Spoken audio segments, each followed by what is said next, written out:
Hi friends, welcome to rupees academy. Friends, మనం ఈ వీడియోలో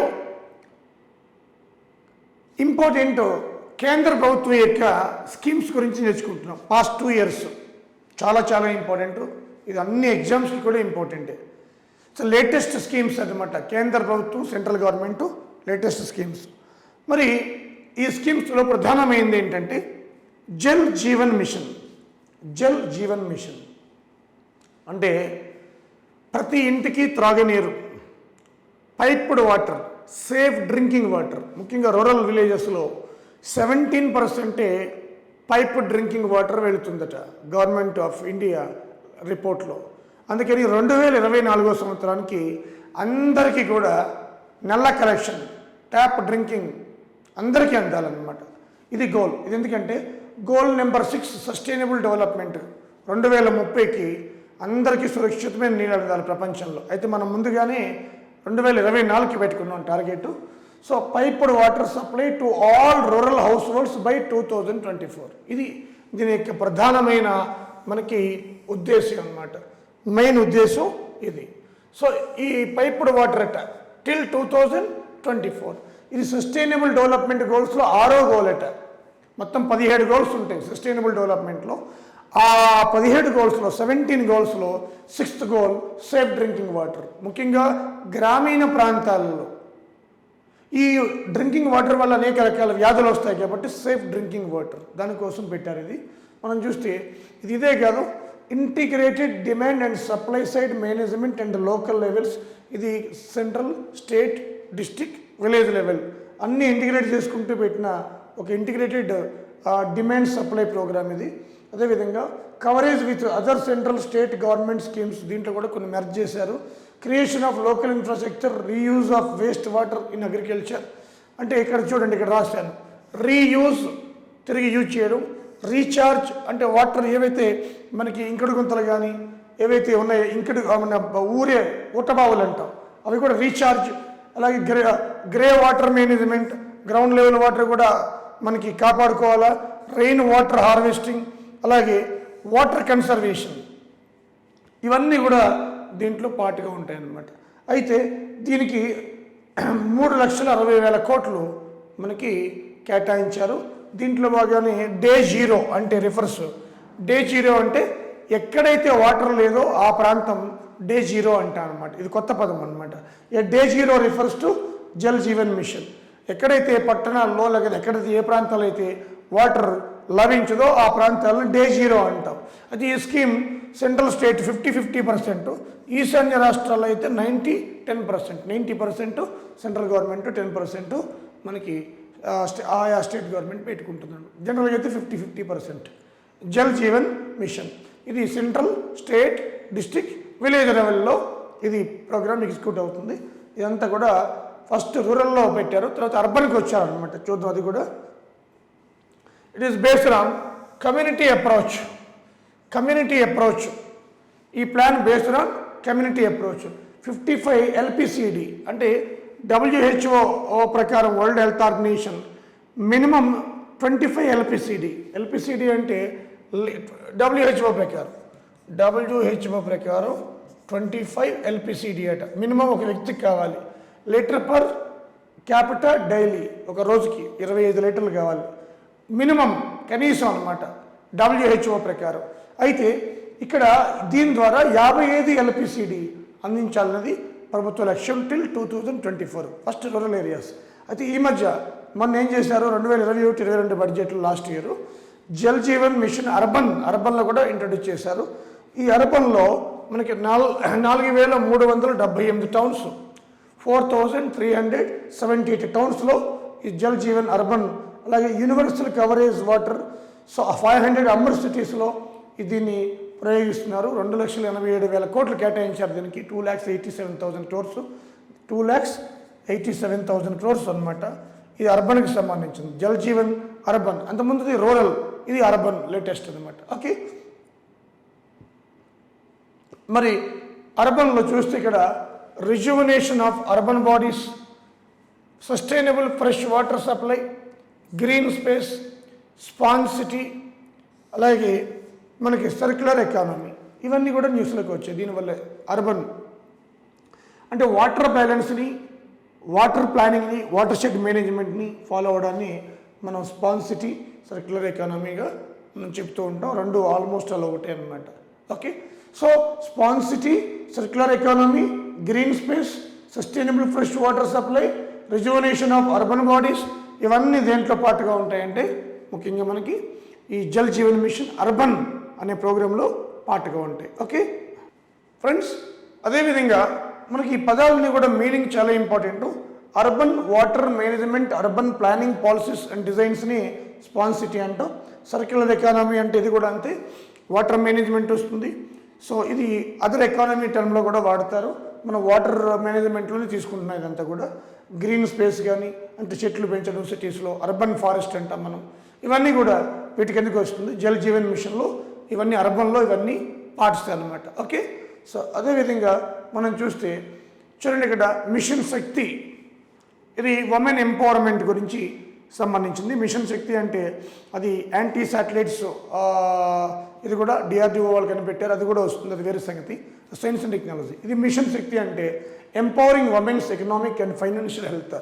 empowering women economic and financial health అనమాట. ఇది 2021-22 బడ్జెట్లో ప్రవేశపెట్టారు. ఇది ఉమెన్కి సంబంధించింది. సో మిషన్ శక్తి అంటాం అనమాట. ఓకే, సో ఇది కూడా చాలా ఇంపార్టెంట్ మనకి.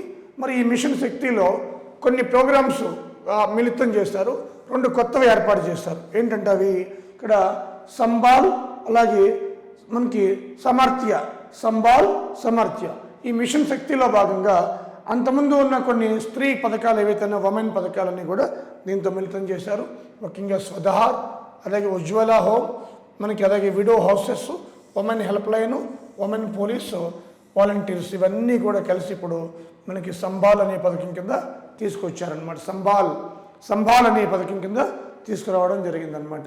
అలాగే సమర్థ్య అంటే బేటీ బచావో బేటీ పడావో, ఇదంతా ఒక స్కీమే. బేటీ బచావో బేటీ పడావో మోడీ గారు 2015లో స్టార్ట్ చేశారు. ఇప్పుడు ఈ పథకం సమర్థ్య పథకం కింద అమలు అవుతుంది. పిఎం మాతృత్వ వందన యోజన, అలాగే జెండర్ బడ్జెట్, పిఎం మాతృత్వ వందన యోజన, జెండర్ బడ్జెట్, బేటీ పడావో బేటీ బచావో, ఇవన్నీ స్త్రీ పథకాలే. ఇవన్నీ సమర్థ్య అనే స్కీమ్ కిందకి వచ్చేసాయి అనమాట. అంటే స్త్రీ శక్తిలో భాగంగా మనకి మోడీ గారు ఇక్కడ సంబాల్, సమార్థ్య అనే రెండు కొత్త స్కీమ్ తీసుకొచ్చి స్త్రీ పథకాలన్నీ కూడా వీటిలో మిళితం చేశారనమాట. ఇది కూడా చాలా ఇంపార్టెంట్ మనకి. అలాగే మిషన్ వాత్సల్య, ఈ మిషన్ వాత్సల్య 2021-22 బడ్జెట్లో ప్రవేశపెట్టారు. చైల్డ్ ప్రొటెక్షన్, అలాగే చైల్డ్ వెల్ఫేర్ కోసం మిషన్ వాత్సల్య అంటాం. So child protection, child welfare, ఓకేనా. అలాగే పోషన్ 2.0 పోషన్ స్కీమ్. ఇంతకుముందు పోషన్ అభియాన్ ఉండేది, అది కూడా చెప్తాను. దాన్ని పోషన్గా మార్చేశారు. PM over arching scheme for holistic nutrition, అంటే పౌష్టికాహారం అందాలి 0 to 6 years.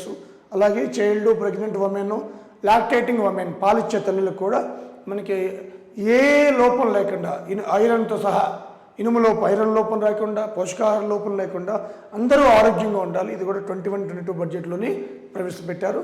అదేవిధంగా పోషణ్ అభియాన్, ఇది ఫస్ట్ 2018లో ప్రవేశపెట్టారు. 22 వరకు మనకి 0 to 6 years చైల్డ్ ఎవరైతే ఉన్నారో వాళ్ళు ఏ లోపం రాకూడదు. దీన్ని తీసుకొచ్చి పోషన్లో కలిపేస్తారు. పోషన్ 2.0లో ఇంతకుముందు చెప్పాను స్కేల్లో. ఇది 18, అది మొన్న 2021-22. మరి 0 to 6 years చిల్డ్రన్కి, అలాగే ప్రెగ్నెంట్ ఉమెన్కి, లాక్టేటింగ్ ఉమెన్, వీళ్ళందరికీ కూడా పోషక లోపం లేకుండా మనకి వాళ్ళ యొక్క పెరుగుదల, గ్రోత్ డిఫిషియన్సీ 2022 కట 38.4% నుంచి 25%కి ఆ లోటుని మనం తగ్గించాలన్నమాట. సో ఆ చిన్నపిల్లల్లో బరువు తక్కువ ఉంటుంది, అలాగే ఆ డిఫిషియన్సీ ఎక్కువ ఉంటుంది, అవి తగ్గియాలన్నమాట. అది పోషణ్ అభియాన్. అయితే దీన్ని తీసుకొచ్చి పోషన్ 2.0లో కలిపేశారనమాట. ఓకే, సో ఇది పోషన్ అభియాన్. అలాగే స్టార్స్ ప్రోగ్రామ్, స్టార్స్ మనకి light house for new education policy అని. స్టార్స్ అంటే ఇది 2020 అక్టోబర్ 14 స్టార్ట్ చేశారు. సో వరల్డ్ బ్యాంక్ దీనికోసం 3,700 కోట్లు కూడా ఇచ్చింది. 3,700 కోట్లు వరల్డ్ బ్యాంక్ స్టార్స్ ప్రోగ్రామ్స్కి. ఇది ఉపాధ్యాయుల్లో, టీచర్స్లో ఎడ్యుకేషన్ స్కిల్స్ ఇంప్రూవ్ చేయడానికి ఇది ముఖ్యంగా స్టార్స్ అంటే strengthening teaching learning and results for state. అది అంటే ఉపాధ్యాయుల్లో నైపుణ్యం పెంచడానికి స్టార్స్ అనే పథకాన్ని ప్రవేశపెట్టారు. దీని స్టార్స్ అబ్రివేషన్ ఇది అనమాట. ప్రపంచ బ్యాంకు దీనికి 3,700 కోట్లు సహాయం చేస్తుంది. 2020లో దీన్ని స్టార్ట్ చేశారు. స్కిల్స్ పెంచడం ఉపాధ్యాయుల్లో, టీచర్స్లో అనమాట. ఓకే, సో అదేవిధంగా పడ్నా లిఖనా అభియాన్, ఇది scheme. Padhna Likhna Abhiyan, new literacy scheme to achieve the goal of total literacy by 2030. Sustainable development గోల్స్లో భాగంగా అందరికీ అక్షరాస్యత 2030కి. ఈ రోజున మనం చూస్తే 15 సంవత్సరాల పైన ఉన్న వాళ్ళు 55 లక్షల మందిని నిరక్షరాస్యుల్ని అక్షరాస్యులుగా మార్చాలా. సో ఇది ఇల్లిటరేట్స్ టు లిటరేట్స్ ప్రోగ్రామ్. అది మినిమం 15 ఇయర్స్ ఏవో ఉండాలన్నమాట వాళ్ళు. అలాగే 2020 మే 15 స్టార్ట్ అయింది ఇది. Central state governments, central government 60%, state 40%, state 40%, 60-40 ratio అనమాట. ఓకే, సో అదేవిధంగా మనం చూస్తే మిషన్ కర్మయోగి, ఇది సివిల్ సర్వీసెస్ ఉద్యోగుల యొక్క కెపాసిటీ బిల్డప్ ప్రోగ్రామ్. మిషన్ కర్మయోగి, దీంట్లో మనం ఈ మిషన్ కర్మయోగి చూస్తే మనకి ఒక 6 పిల్లర్స్ అయితే ఉన్నాయి. Developing competencies to serve the citizens, దీనికోసం. దాంట్లో ఒకటి policy framework, 2 institutional framework, 3 competency framework, so 4 digital learning framework, అలాగే electronic human resources management system, 5 monitoring and evaluation framework. మొత్తం 6 ఉన్నాయన్నమాట. Total 6 monitoring and evaluation framework 6 అనమాట. Total 6 ఉన్నాయి. అంటే ఈ మిషన్ కర్మయోగి అంటే కేంద్ర ప్రభుత్వ ఉద్యోగులు, గ్రూప్ ఏ కావచ్చు, ఆల్ ఇండియా సర్వీసెస్ కావచ్చు, వీళ్ళందరి యొక్క స్కిల్స్ని మనకి పెంచడం అనమాట. మిషన్ కర్మయోగి అంటే 6 పిల్లర్స్ అనమాట. 2020 సెప్టెంబర్ 2న ఇది మోడీ గారు లాంచ్ చేశారనమాట. ఓకే, ఎన్ని పిల్లర్స్ ఉన్నాయంటే 6 అని చెప్పాలి. అలాగే స్వామిత్వ యోజన ఏప్రిల్ 24, ఇది పంచాయతీరాజ్ డే 2020లో స్టార్ట్ చేశారు. స్వామిత్వ పంచాయతీరాజ్ ఏప్రిల్ 24 దీన్ని స్టార్ట్ చేయడం జరిగింది. Launch on national Panchayati Raj day on pilot basis in 6 states, 6 రాష్ట్రాల్లో. Mapping of rural ఇన్హాబిటేటెడ్ and through drones new technology, అంటే ఏవైతే ల్యాండ్స్ ఉంటాయో అవన్నీ కూడా డ్రోన్ల ద్వారా మ్యాపింగ్ చేయాలన్నమాట. డ్రోన్స్ ద్వారా మ్యాపింగ్ చేయాలి. తర్వాత title deeds to be issued on basis of mapping. Title deeds అంటే ఏంటంటే ఇప్పుడు మీకు పట్టాదారు పాస్ పుస్తకాలు అనమాట. అంటే ఆ భూమికి సంబంధించి సమాచారాన్ని పట్టాదారు పాస్ పుస్తకం రూపంలో ల్యాండ్ రైట్స్ ఇస్తారు. అదేవిధంగా Swamitva to people through the identification of property rights, property rights కూడా ఇస్తారు. ఇప్పుడు చెప్పింది పట్టా పాస్ బుక్ ద్వారా.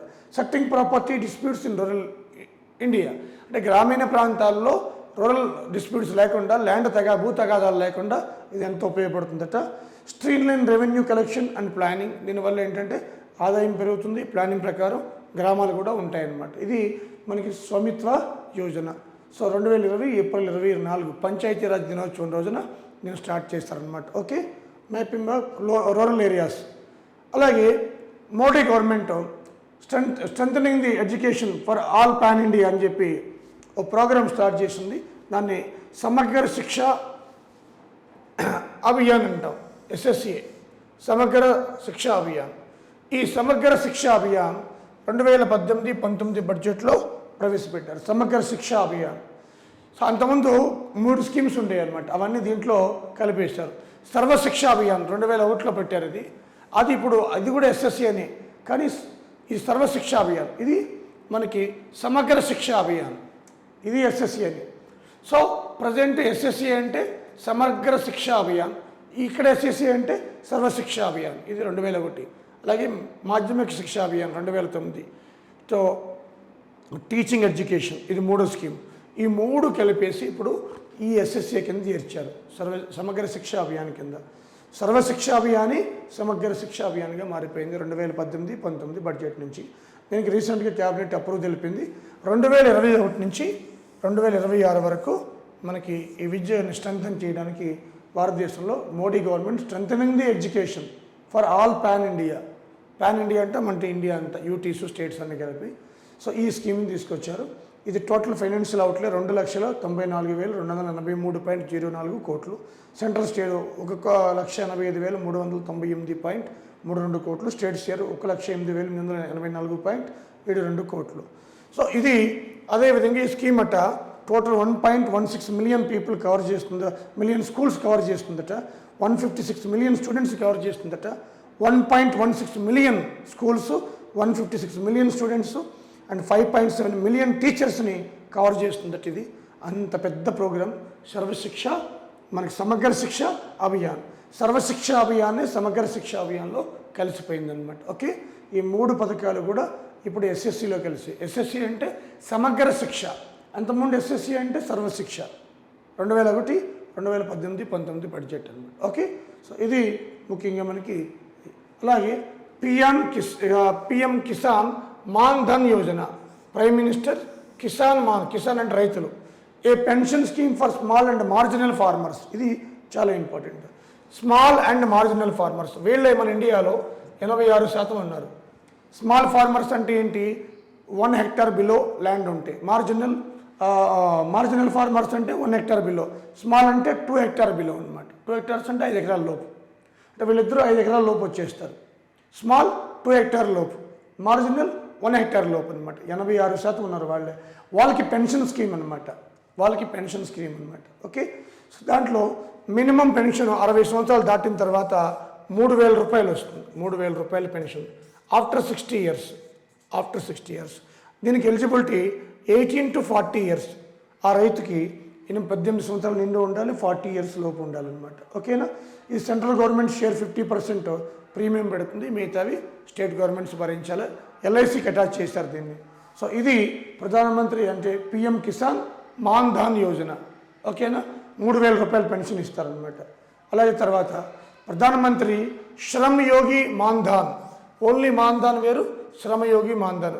శ్రమయోగి మాన్ ధన్ అంటే అన్ఆర్గనైజ్డ్ సెక్టార్స్, రిక్షా వాళ్ళ, ఆటో వాళ్ళ, pullers, vendors, unorganised sectors. So ఇది శ్రామికులు అనమాట. వీళ్ళకి కూడా సేమ్ అదే.